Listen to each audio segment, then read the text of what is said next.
বিশ্বনবী বাড়িতে এসে বলছিল, আয়েশা কিছু খাবারের ব্যবস্থা করি দাও। আমি সফরে একটা দানা মুখে দেইনি, এই 3 দিন পর্যন্ত আমার একটা পেটে দানা ছিল না। আয়েশা আম্মা 2 চোখের পানি ঝরঝর ছাড়িয়ে দিল। ওগো নবী, আমি আয়েশা 2 দিন থেকে আমি চৌকে আগুন জ্বলাই নাই। ওগো নবী, আপনি সফরে খান নাই, আমি আয়েশা 2 দিন পর্যন্ত আমার বাড়িতে চৌখা নাগার মতন কোনো চাউল ছিল না, আমি তোমাকে কি দিয়ে খাওয়া দেব? নবী বলে, আয়েশা রে, যদি কোনো খাবার নাই, ফাতেমা কতদিন থেকে দাওয়াত দেয়, আব্বা যখন একটাবার দেখা করে যায়, আজকে আমি ফাতেমার বাড়িতে যাব, নিশ্চয় আমাকে দেখলে ফাতেমা কত আহা ভা করবে, নিজে 4টে খেয়ে আমি তোর জন্য 4টে নিয়ে আসবো। নবী চলে গেলে ফাতেমার বাড়ির দিকে। নবীর মনে আশা নেই। ফাতেমা বারে বারে, বাবা পথে গেলে আমার বাড়ি উঠি, আমি বহুদিন ধরে যাই না, আজকে আমার বাড়িতে খাবার নাই, আমি খাবো রে।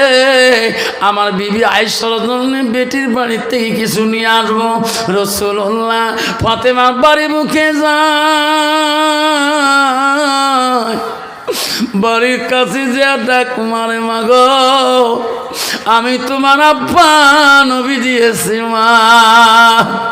ওই সময় ফাতেমা কান্দি কান্দি জবাব দেয়, আব্বা গো, ও আব্বা আজকে আসলি, আসো বাড়িতে আসো আব্বা।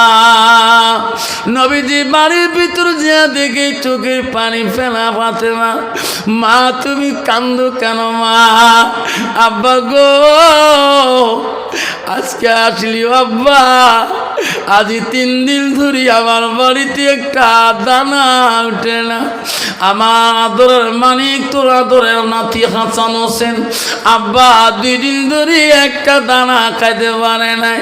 আমি ফাতেমা কান্দি, এই অভাব সংসারে আব্বা আসলি তুমি, আমি ফাতেমা পানি ছাড়া কিছুই দিতে পারি না।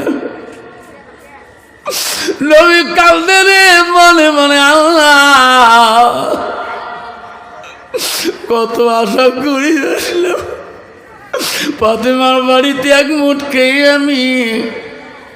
আমি পয়সার জন্য কিছু নিয়েছো, আসি দেখি রে আমার বেটির বাড়িতে খাবার নাই। নবী প্রকাশ করল না, মা আদরের ভাই 2টো কোথায়? হাসান হোসেন। ফাতেমা বলে, আব্বা না খায়া বিছনে শুয়ে শুয়ে কাঁদতেছে। আমার সোনার নবীর নাতি হাসান হোসেনের দিকে দেখার জন্য ঘরের মধ্যে ঢুকলেন। দেখার সাথে সাথে 2 নাতি আসি নানার গালা ধরলেন, নানাজি ওরে নানা, আজকে তুই আসলি রে নানা, আজকে আমার বাড়িতে তো দেওয়ার মতন কোনো বস্তু নাই। নানা রে, আজকে আমরা 2 দিন ধরে একটা বস্তু খাইতে পারি না। 2 নাতিকে দেখি নবী বলে, ভাই কাঁদিও না, কাঁদিও না রে ভাই, আমি নবী তোমার নানা, আমি এখনই খাবারের ব্যবস্থা করব। আর যেন বলে, নানা গো আমার 2 জনকার জন্য কোথায় খানা পাবেন গো নানা? ও নানা কোন দেশে যাবেন? এই দেশের মানুষ আমরা গরিব বেশি, আমাকে কেউ ধার দিতে চাবে না। নবী বলছে, হাসান হোসেন রে, কথা দিলাম আমি তোমার 2 জনের জন্য এখনই খানা আনবো। নবীজি এই কথা বলি ওই জামার বাড়ির থেকে নবী রওনা হলে গেতে গেতে পথে যায়, রাস্তায় যায় গো, কোথায় নবী খানা পাবে? সামনে কিছু দূর পরে দেখি একটা বিশাল বাড়ি দেখা যায়। সোনার নবী আমার রহমতের নবী ওই বাড়িটার কাছে যে দাঁড়িয়ে গেলেন, দাঁড়ার সাথে বাড়ির মালিক আসলেন। ওই বাড়ির মালিক ছিল বিধিন। বিধিন বলো, ভাই কোথায় তোমার বাড়ি, কি জন্য আসলি তুমি? আমার সোনার নবী বড় দয়ালু ছিল, মিষ্টি মিষ্টি কথা বলছে, ভাই আমি কিছু কাজের সন্তানে আছি, আমি কিছু কাম করব। বিদিন বলল, তুমি কি কাম করতে জানো? আমার নবী বলল, ভাই তোমার বাড়িতে যা কাম আছে আমাকে দাও, আমি তোমার বাড়িতে কাম করব। বিদিন বলে এ মুসাফির, আমিও কদিন থাকি লেবার পাই না, আমার বাড়ি বিশাল কামের প্রয়োজন। কি কাম? বিদিন কাফের বলল, এ কামলা মুসাফির শুনি না, আমার একটা ফুলের বাগান আছে, কদিন থেকে ফুলের গাছে পানি দিতে পারি না, যদি তুমি কামলা দাও আমার বাড়িতে লেবারি করো। ভাই, আমার ফুলের গাছের বাগানের কাছে একটা কুয়া আছে, সেই কুয়াটা 350 হাত গভীর, রশি লাগা বালতি আছে। ভাই তো কত দিতে হবে? নবী বলছে আমি মজুরি চুক্তি করব না। বিধিন বললেন কথা দিলাম, একটা করে বালতি, এক বালতি পানি দিবা। ভাই 3টা করে খেজুর দানা পাবা, 2 বালতি দিবা 6টা পাবা, 3 বালতি দিবা 9টা পাবা, 4 বালতি দিবা 12টা খেজুর দানা পাবা। আমার নবী সেই ফুলের বাগানের কাছে 350 হাত গভীর কুয়া গো, 350 হাত রশি লম্বা।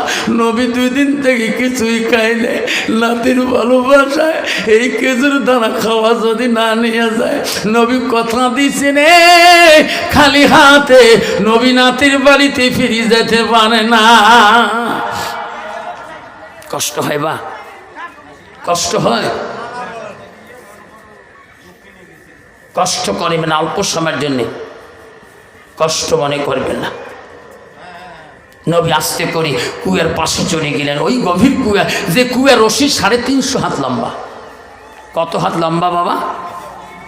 রশি কতটুকু লম্বা? 350 হাত লম্বা। নবী 2 দিন ধরে কিচ্ছু দানা খায় নাই, কুয়ার সামনে গেলেন, রশি বালতি ছাড়িয়ে দিলেন, রশি আলা বালতি, আল্লাহ পানি ভর্তি হয়ে গেলে আমার নবী টানতে পারে না, খিদে শক্তি নাই নবীর গায়ে। নবী মনে পড়ে আল্লাহ এইটু কষ্ট যদি না করি, এই মনিব আমাকে খেজুর দানা দিবে না, আমি নাতির কাছে খালি হাতে যেতে পারবো না। নবী আমার কষ্ট করি করি 1 বালতি পানি তুলি, ওই ফুলের বাগানের গোড়ায় গোড়ায় দেয়, আর বিদিন তাকিয়া দেখে এই গাছে বেশি দাও, ওই গাছে বেশি দাও। বাবার আল্লাহ নবী 2 বালতি পানি আবার তুলতে গেল, 2য় বালতি কুয়া ছাড়ি দিল। নবী 1ম বালতি তুলতে এত কষ্ট,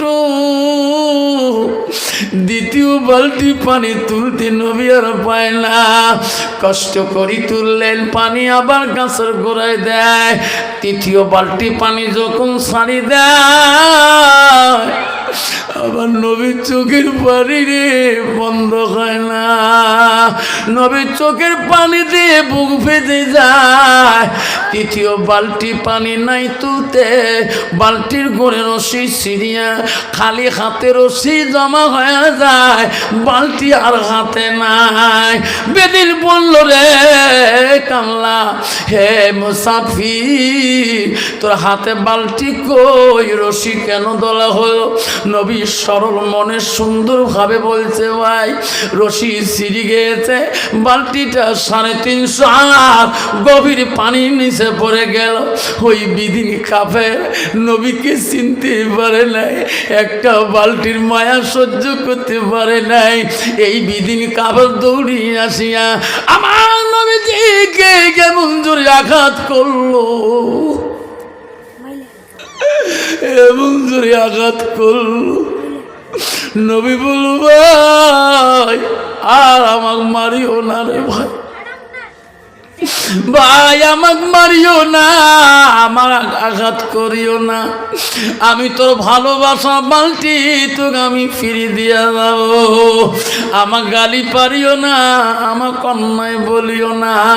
বিদিন বলছে রে মুসাফির, তুমি বালতি 350 হাত কবির কুয়াতে ফেলে দিছো, এই বালতি তো জীবনে তোলা যাবে না, যা যা 2 বালতির মজুরির খেজুর তুই নিয়ে যা। আল্লাহ নবীকে 2 বালতি খেজুর দানা আনি নবীজির হাতে বুঝিয়ে দিলেন। বিদিন বললেন তুমি চলে যা। আল্লাহ নবী 2 বালতি খেজুরের মুজরি নিয়ে বালতি নেওয়ার জন্য নবীজি ওই কুয়ার কাছে গেলেন। আবার সোনার নবী কেবল রে ওই খালি হাতটা কুয়ার ভিতরে যখন বিসমিল্লাহ বলে হাত ঢুকিয়ে দিলেন, সঙ্গে সঙ্গে সেই বালতি নবীজির হাতে আসিয়ে গেলেন। যেরকম সুবহানাল্লাহ নাই থাকবে। নবীজি বিদিনের মোহাম্মতের বালতি তার পাশে দিয়ে দিলেন। ভাই তোমার মোহাম্মতের বালতি নাও। বেদিন চমক খেলেন, এই কোনো মানুষ নন্য জাতি যে 350 হাত দেখা যায় না, হাত ধোয়া সাথে উঠল। আল্লাহ রসুল চলে গেলেন। আমার নবী প্রতিবাদ করেন, নবী ছিল না, ইনি ছিল রহমাতুল্লিল আলামিন। নবী চলে গেলেন। ওই খেজুর দানা নিয়ে নবী মনে মনে ভাবেন, আমি যদি বলি আমার নাতিকে, আমার মেয়েকে যদি বলি আমি এই খেজুর আনছি, আঘাত খেয়ে ওই নাতি খাবে, বেটি খাইতে দিবে। নবী সব ভুলে গেলে খেজুর দানা নিয়ে আসি রে, নাতি যদি জানে রে এই খেজুর আনতে নানা মারি খেয়েছি, এই নাতি কোনোদিন খেজুর খাবে না। আমার আদরের কলিজার টুকরা ফাতেমাও কাঁদে দেবে না। আমার নবী এমন মনে সরল মনে পারি যায় যাতে নাতি আমার বেটি বুঝতে না পারে আমি খেজুরের জন্য আঘাত খেয়েছি। নবী রে ফাতেমার বাড়িতে হাসান হোসেনের কাছে যাবে খেজুর দানা নিয়ে। বাড়িতে আসিয়া 2 নাতির কাছে খেজুর দানা দেয়। নাতি যাতে বুঝতে পারে না রে আমার নানার মন কেন আন্দার। আমার নবী বড় আনন্দ ভাবে নাতির কাছে যায়। যেরকম সুবহানাল্লাহ। আব্বা জানা আজকে আমার বাবা রে শোনার চান্না মনে রাখাল বাবা, আজকে তোর মা মরে গেছে গো, আব্বা মরে গেছে গো বাবা, আজকে তোর বাবা কবরে মা কবরে। আজকে আনন্দ বনে যদি তোর মাকে তুমি খুশি করিয়ে সাদাকাতুল জারিয়া। আল্লাহ নবী বললেন পৃথিবীতে মানুষ মৃত্যু হয়ে যাবে, নবী বলো ইল্লা মিন সালাসাতিন, 3টা আমল কবরবাসীর জন্য বন্ধ হবে না। আমার নবী বলল সাদাকাতুল জারিয়া, যারা আনন্দ খুশিতে নিজের মার নামে বাবার নামে সাদগা দান খয়রাত করবে, নবী বলেন সেই সাদগা দানটা মা বাবার কবরের মধ্যে পৌঁছে যাবে। ও সোনার চান্নাক কাটির বন্ধুরা, আজকে মা তোমার কবরে পড়িয়েছে রে, বাপ তোমার কবরে পড়িয়েছে রে। আজকে নবীর বাড়ি ভালোবাসায় সজলসা আছে। নবীর প্রেম যদি তাকে রসুল বলল লাইট মেনু না আদুকুম হাত্তা কুনা হাব্বা ইলাইহি মিন ওয়ালিদিহি ওয়া উলাদিহি ওয়া নাসি আজমাইন। আমার নবী বলে ওই মানুষটা অতকাল পর্যন্ত পূর্ণাঙ্গ মুমিন হইতে পারে না যতকাল পর্যন্ত নিজের ছেলে সন্তান পিতা মাতা অন্য মানুষের থেকে মালত থাকি আমার নবীর ভালোবাসা উম্মতের ভিতরে থাকবে না। বিশ্বনবী খেজুর দানা নিয়ে নাতির কাছে আসে। বিদিন কাফের যে হাত দিয়ে আঘাত করেছিল সেই বালতি নিয়ে চিন্তে পড়ে গেল। 350 হাত গভীর কুয়ার বালতি কেমন করে তুলল। ওই বিদিন কাফের ওই বালতিটি নিয়ে একজন জ্ঞানী ব্যক্তির কাছে গেছে, জানা ব্যক্তির কাছে।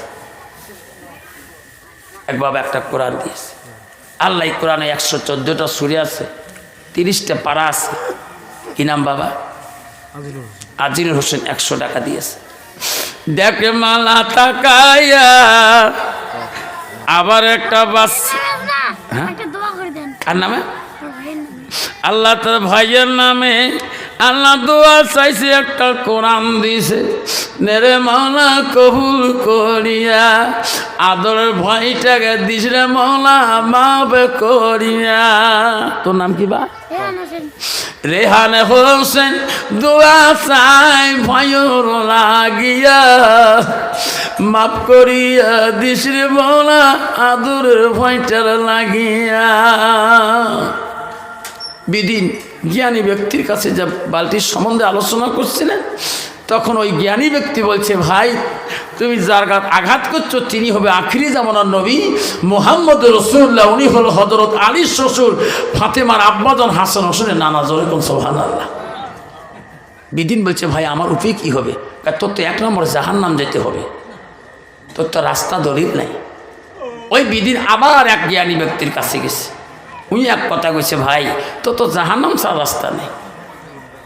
জ্ঞানী ব্যক্তির কথা শুনিয়ে বিদিন বাড়িতে যা চিন্তায় পড়িয়াছেন, চোখের পানি ফেলে ঝরঝর করে কাঁদতেছে। এত বড় মালদা ধনী বিদিন আরামের বিছনা কান্দে রে, এত ফুলের বাগান, এত আরামে বিছনা বসি বিদিন কান্দে কেন? আদরের মহব্বতের বিবি আসি বলে, স্বামী গো আমার বাড়িতে এত দাস দাসী, এত গোলাম চাকর, ফুলের বাগান, এত সৌন্দর্য, আপনি আজকে কি জন্য বসি বসি কাঁদতেছেন? ওগো স্বামী, আমি তোমার স্ত্রী, আমার কাছে সব কথা প্রয়োগ করতে পারেন, শেয়ার করতে পারেন। স্বামী বিদিন বলছি, বিবি রে আমি পৃথিবীর বুকে এমন পাপ করছি, এমন পাপ পৃথিবীর কোন জগতের মানুষ করে নাই। বিবি রে আমি আগে যদি জানতাম আমি এই পাপ কোনোদিন আমি করতাম না। বিদিনের বিবি বলছে, স্বামী গো আমি তোমার মহব্বতের স্ত্রী হই, আর স্বামী কি পাপ করছেন আমাকে খুলি বলবেন, আমি কোনো মানুষকে বলবো না, আমাকে আপনি সব কিছু কথা শেয়ার করতে পারেন। আল্লাহ দান করিল জামিনে মামর, দেখে মলা তাকায়া নবীর প্রেমে 200 টাকা দান করিল, এই নাকাটি মাদ্রাসার লাগিয়া, নেরে মলা কবুল করিয়া। দানকারীর দান আল্লাহ করিনি রেজিস্টার, দানের বদলে মৌলা বানাইও ইমানদার। বিদিন চিন্তা পড়ি কাঁদতেছে, আর তার বিবি তা পোষ করছে, কি পাপ করছে পানা না ভাই কবার মুখ কর, মুই কাউকে বলিনি। বিবি বলছে, দেখ বিবি আমি পৃথিবীর যেটা পাপ করছি সেটা তোকেও বলা যাবে না। বলেন তো, আমি তুমি স্ত্রী তো, বলা যাবে তো, আমি কাউকে বলবো না। বলছি, বিবি আমার পাপের কথা শুনতে হলে আমার তরোয়ালটা নিয়ে এসো, আমার ছুরিটা নিয়ে এসো। বিবি বলছে, স্বামী গো তরোয়াল কেন আনে? ভাই বিবি তোর কাছে পাপের কথা বললে তরোয়াল তো আমার হাতে নিতে হবে।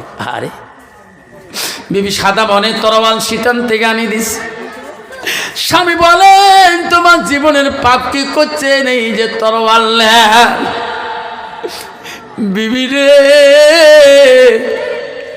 তোকে সাক্ষী রাখি বললাম, আমি যদি জানতাম ইনি বিশ্ব নবী মুহাম্মদ রাসূলুল্লাহ, আমি আগে যদি জানতাম খেজুর বাগানের খেজুর সব দান করে দিতাম। বিবি আগে যদি বুঝতাম ইনি নবীজি মুহাম্মদ রাসূলুল্লাহ, আমার হাত দিয়ে কোনোদিন আঘাত করতাম না। বিবি যে হাত দিয়ে নবীর উপরে আঘাত করেছি রে, তোকে সাক্ষী রাখলাম, এমন জোরে একটা চোট মারল নিজের হাতে নিজে, এক চোটে হাতটা জমিনের মধ্যে ফেলে দিলেন। বিবি চিক্ক দিলেন, স্বামী গো কি করলেন, কি করলেন গো স্বামী? বিবি যে হাত আঘাত করছি, যে হাত দিয়ে হাত দুনিয়াতে রাখতে চাই না, আমি শুনল নবীকে অপমান করেছি রে, আমি আগে যদি জানতাম ইনি আমার বাড়িতে রহমাতুল লিল আলামিন আসিয়েছে, ফুলের বাগানের আমি বাগানের খেজুর আমি সব দিয়ে দিতাম। এই কাটা হাতটা হাতে নিয়ে বিদিন কানতে কানতে নবীজির তালাশে যায়। কোথায় যে বিশ্ব নবীকে পাবো রে, আমি নবীর কাছে ক্ষমা নেব রে। ওই কাটা হাতটা হাতে নিয়ে ওই বিদিন রাসূলুল্লাহ তালাশ করতে যায়, কানতে কানতে যায়। নবীজি হাসান হোসেনকে নিয়ে আনন্দ দিতেছে, খেলা করতেছে নাতিকে নিয়ে। ওই বিদিনের কথা নবীজির মনে নাই। বিদিন যখন খবর পাইল বিশ্বনবী আলীর বাড়িতে আছে, আলীর বাড়ি মুখে রওনা হলে বাড়ির সামনে দেখে রে সোনার নবীজি নাতিকে নিয়ে খেলা দিতেছে। বিদিন বহু দূর থেকে লক্ষ্য করল, গত দিন এই লোকটা আমার বাড়িতে কাম করছে। ওই বিদিন দৌড়ি দেয়া কাটা হাতটা নবীর কাছে ফেলে দিয়া এক হাত দিয়ে নবীর পা দুইটা জোর করে ধরল। ওগো সোনার নবী, আমি বড় পাপিষ্টি গো, আমি চিনতে পারি নাই যে হাত দিয়ে তোমার আঘাত করছি গো নবী। জনমের হাত আমি কাটিয়ে দিয়েছি গো নবী, আমাকে ক্ষমা করে দিবেন না, আমাকে কি মাফ করিবেন না। আবার নবীর এত দয়া রে, বললো ভাই তুমি তো পাপ করো নাই, আমি অন্যায় করেছি, তুমি অন্যার বিচার করেছো, তার জন্য এত মূল্যবান হাতটা তুমি কেন কাটা লাগে। আবার নবীজিকে বলবো গো নবী, আপনি মাপ না করা পর্যন্ত আমি তোমার পা ছাড়ি দেব না। নবী কেমন নবী গো রহমাতুল লিল আলামিন। নবী বলে হাসান হোসেন দোনো ভাই যাও ঘরের ভিতরে, আমার প্রেমে ইনি এত পাগল, একটা কাগজের টুকরা কাপড়ের টুকরা নিয়ে আসো। এক টুকরা কাপড় আনিলে আমার সোনার নবী কাটা হাতটা লাগে দিয়ে একটা বান দিয়ে যখন বিসমিল্লাহকে ফুঁক মারলেন, বান খুলি দেখে রে যেমন হাত মনে আছে, জোরে কোন সুবহানাল্লাহ নাই থাকবে। বান খুলি দেখে যেমন হাত অমনে। নবীর কাছে আবার জোর করে পা ধরলেন, হুজুর আমাকে ইসলাম গ্রহণ করিয়ে দেন। রাসূল বলে তুই পড়ো লা ইলাহা ইল্লাল্লাহু মুহাম্মাদুর রাসূলুল্লাহ।